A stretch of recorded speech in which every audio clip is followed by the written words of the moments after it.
Hey guys, what's up? Welcome to another episode of the Weed Shed Confessions. I'm sitting here in the grow room with the ladies, and I figured I'd take a few minutes to tell you about cannabis as a medicine, because what you got to understand is when I first got into growing weed, guys, I was in my early 20s, and my state back then really didn't have a medical program.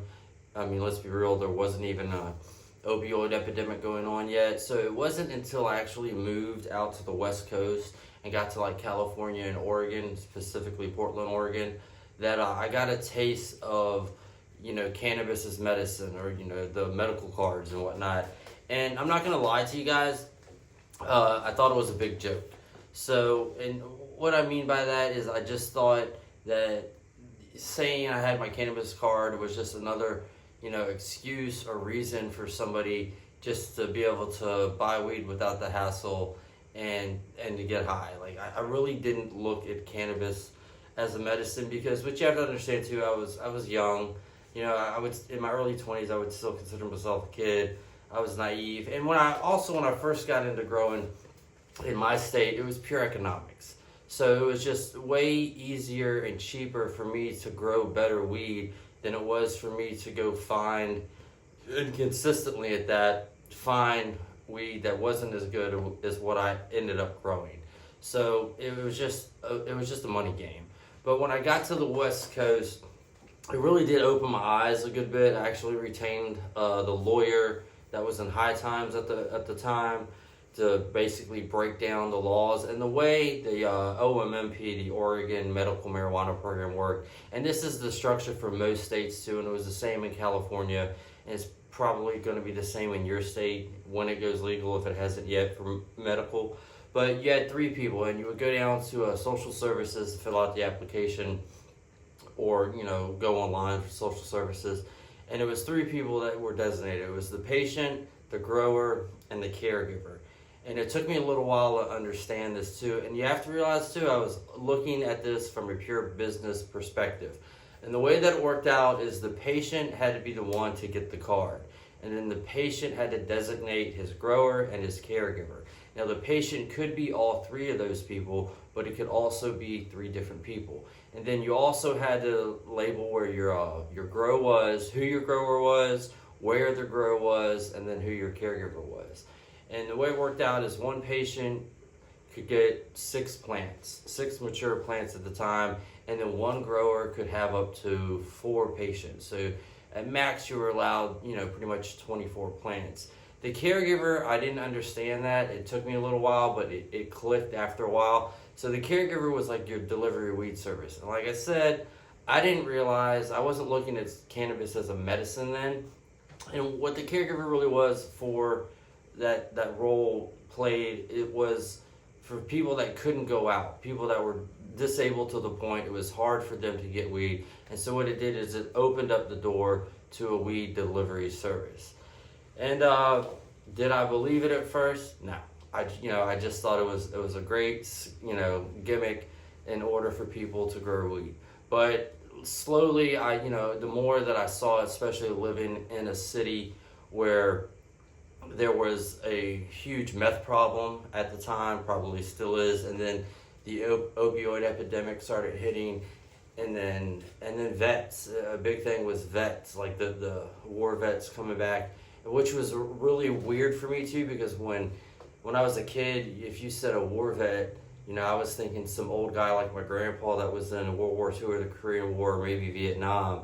But nowadays, when you talk about war vets, these are kids. I mean, some vets are like 20, in their early 20s, 30s, 40s, and their ailments were more mental, or just as much mental as it was physical. So, and once I started seeing that side of things and how bad things were getting, and then when, the opioids came in, and just seeing meth in Portland in general, it was like, man, this stuff really can help. And I think back then too, Oregon was doing a thing where it's like if you were a vet and you were on pain pills like Oxycontin, go figure, they would do something like if you showed up to the shops, they would give the vets, if you were a vet, they would give the vets weed so they wouldn't be on the opioids. And it was just an eye opener too. Like you're driving through the city and you see bus stops, and it's like the the benches had posters and everything of like, are you addicted to opioids and stuff like that. So that was an eye opener, but it really hit me when I got back home to my home state of Virginia that out of all people that wanted me to start growing again, because I took a huge break, was my dad. And I'm gotten a lot older, in my 40s now. So, but once I started growing, the people that were using weed were like, my dad's age, and they were sick. Like, guys, honestly, I'd say everybody and my dad's buddies were getting into growing weed, and then once they found out that I was back and then that I was growing, it just became a snowball effect. But it was just like cancer, back surgeries. One of my dad's buddy literally went to his doctor and told him he didn't want to take the prescription pain medicines anymore because the edibles that I was giving him were doing more for him than anything. And they actually, and I physically saw it because this guy was he had just finished chemo at the time and, had lost a lot of weight, wasn't coming out of his house. Like, we'd have to go over there and mow his grass and take care of his yard work. If trees fell, we'd have to, cut the trees out the driveway and stuff like that, take care of his animals. And it was just really sad. And then once he started doing the edibles, and he put on some weight, he was definitely eating a lot more. And, his motto was the stronger, the better. And it worked. And, and the more and more people that I started dealing with, as far as like once they found out that were coming to me, it was all medicine. I mean, and then to hear people call it medicine was definitely different too. Like I said, it took a while. It took a while for it really to sink into me. But now, where I'm sitting at now in this grow room or in the weed shed, and thinking about it, and especially with the way the laws have changed, with the restrictions being loosened up as far as research, you're seeing a lot more science behind it. Pharmaceutical companies were definitely threatened by cannabis at first, but now that there's research being done that's showing you a huge medicinal side to it. But I think a big thing for me is it's the mental health side of it, because minus the opioid epidemic and crisis that we've been living in for the past 10 years, thanks to pharmaceutical companies, way to go Sackler family, right? We're going through a mental health crisis, especially in America.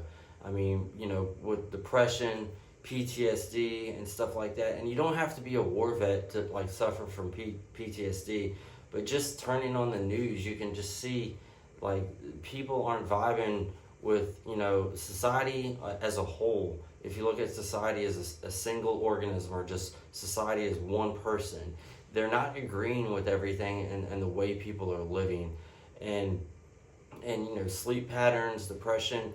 And I saw cannabis really helping people with those ailments. Like, it's not a cure, okay? I'm not saying smoking weed or getting high or doing edibles or anything like that is going to completely wipe out whatever problem you're having. But it definitely helps. No different than if you have a headache, you take an aspirin or Tylenol or ibuprofen or something like that. But, I mean, prime example now, I had a buddy of mine last night just asked me if I had any gummies, simply because he's having a real hard time sleeping. So, and once that sunk in, that like this was a medicine and I was actually helping people, it made me feel, I didn't have any problems growing weed. I didn't feel guilty about it. It wasn't like I was 1980s cooking up crack, destroying friggin' communities with it or anything like that. But it made me feel a lot better about what I was doing. It's a good feeling.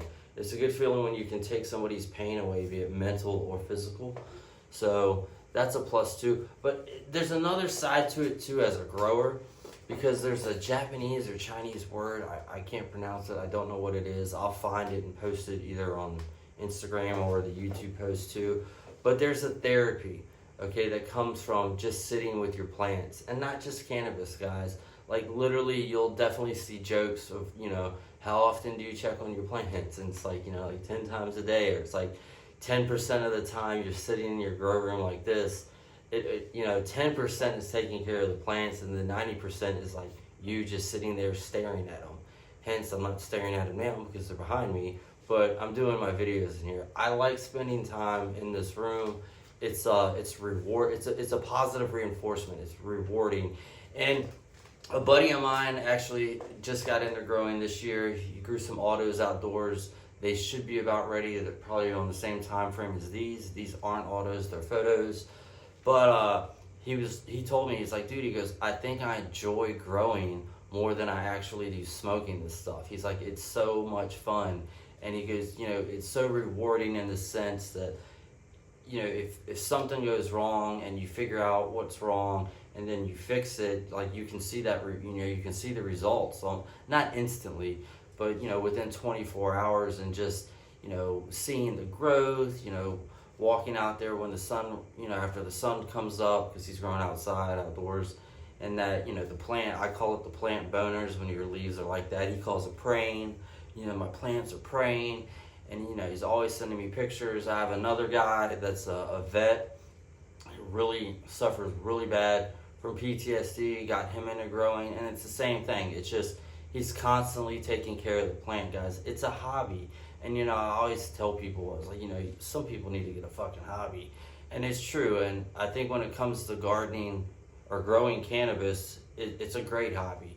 And another thing, too, it's going to get you into growing other things. Because, like, I have a hoop house that's tied into this grow room, or, you know, I have all my vegetables, my cherry tomatoes, my Cherokee tomatoes, my cucumbers, my asparagus, my beets, and all stuff like that. So it definitely opened my eyes. And thanks to laws changing, the science behind gardening has definitely gotten a lot better. I mean, I have a bookshelf in here, right here. I keep most of my gardening books out here. That way, in case if I have a problem, bam, I can get to it instantly. This is kind of my man cave, or my library, or my study. I like study better. But, and it's healthy. You know, it gives me a routine. Right now, it's 6 o'clock in the morning. I run my light at night simply because it's hot, and during the daytime, so it's a little bit easier to cool in here.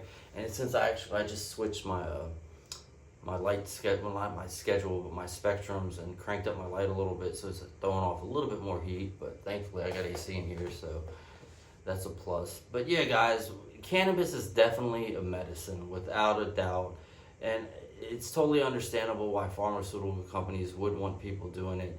But when you look back at the stuff like the reefer madness and all the propaganda, and, you know, the devil's lettuce, and it's gonna make you crazy, or it's going to cause cancer, or it's going to kill you and stuff like that. You know, everything you put in your body is going to have a positive or negative effect regardless.